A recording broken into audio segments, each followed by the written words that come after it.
قربانی کے جانور کون کون سے ہیں جن کو ذبح کیا جا سکتا ہے؟ وہ قربانی کے جانور کون کون سے ہیں؟ دیکھیں اس کے اندر نا قربانی کے جانور کے اندر قرآن مجید کے اندر تو اللہ تبارک و تعالی نے ارشاد فرمایا کہ وَلِكُلِّ أُمَّةٍ جَعَلْنَا مَنْسَكًا لِيَذْكُرُوا اسْمَ اللَّهِ عَلَىٰ مَا رَزَقَهُم مِّن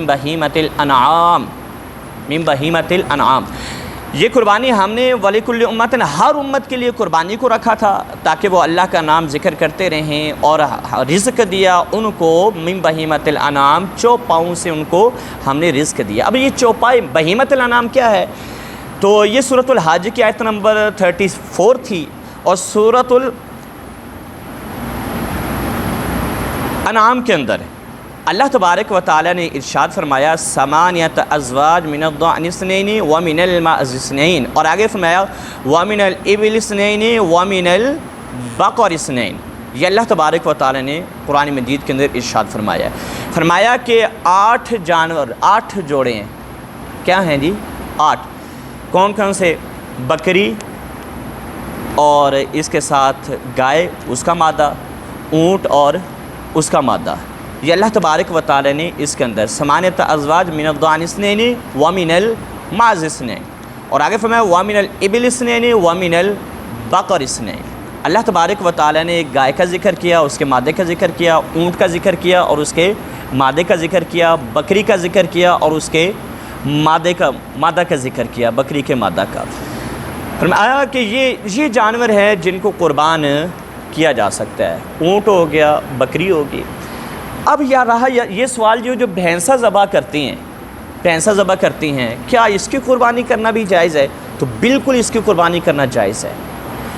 اجماع علماء ہے، اجماع محدثین ہے، اجماع مفسرین ہے اور اجماع ائمہ مجتہدین ہے۔ فرماتے ہیں بھینسے کی قربانی کرنا کیا ہے؟ بالکل جائز ہے۔ اس کی وجہ کیا؟ فرمایا قرآن مجید کے اندر بقر کا لفظ آیا ہے، لسان العرب کے اندر ہے کہ بقر کس کو کہا جاتا ہے؟ فرمایا بقر ایک قسم کی جنس ہے، جینڈر ہے ایک، اور اسی جینڈر کے اندر جو بھینسا ہے نا وہ بھی شامل ہے، تو بھینسے کو گائے کی جنس کے اندر شامل کیا ہے، اس وجہ سے بھینسے کی قربانی کو بھی کیا رکھا ہے جی؟ بالکل جائز رکھا ہے۔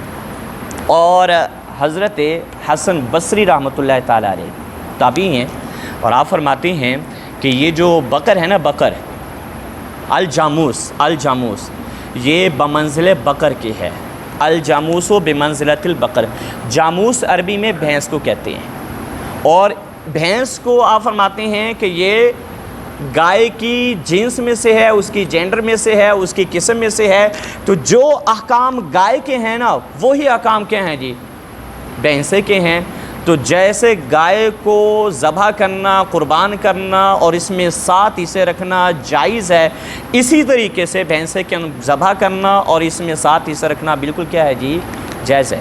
اور تفسیر در منصور کے اندر ہے، تفسیر در منصور کے اندر ہے، اس سے آیت کریمہ کے تحت ارشاد فرماتے ہیں یہ حضرت مشہور تابعی ہیں، حضرت لیث ابو سلیم رحمۃ اللہ تعالیٰ علیہ۔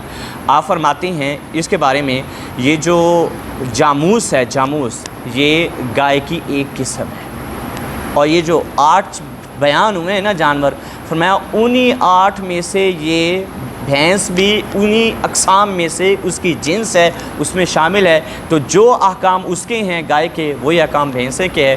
خلاصہ کلام یہ ہے کہ جیسے گائے کی قربانی کرنا بالکل جائز ہے، ایسے ہی بھینسے کی قربانی کرنا بھی۔ سارا سال بھینسا کھاتے رہتے ہیں اور 3 دنوں میں بھینسا کیا ہے جی؟ وہ کہہ رہے جی اکٹھا کھاتے رہتے ہیں اور 3 دن آ کے جی قربانی نہیں کر سکتے، ویسے سارا سال کھاتے رہیں۔ نہیں بھی یہ بات نہیں ہے، جیسے وہ جائز ہے اسی طریقے سے یہ بھی۔ امام اہل سنت نے بھی اس کو لکھا فتاوی رضویہ کے اندر۔ آپ فرماتے ہیں جی بھینسا اسی کی قسم میں شامل ہے، جیسے اس کو ذبح کرنا جائز ہے ویسے اس کو بھی ذبح کرنا، اور جیسے اس کی قربانی کرنا جائز ہے بقر کی، ایسے ہی جاموس کی قربانی کرنا بھی جائز ہے، اس میں کوئی ممانعت نہیں ہے۔ واللہ اعلم ورسولہ عالم، صلی اللہ تعالیٰ علیہ وآلہ وسلم۔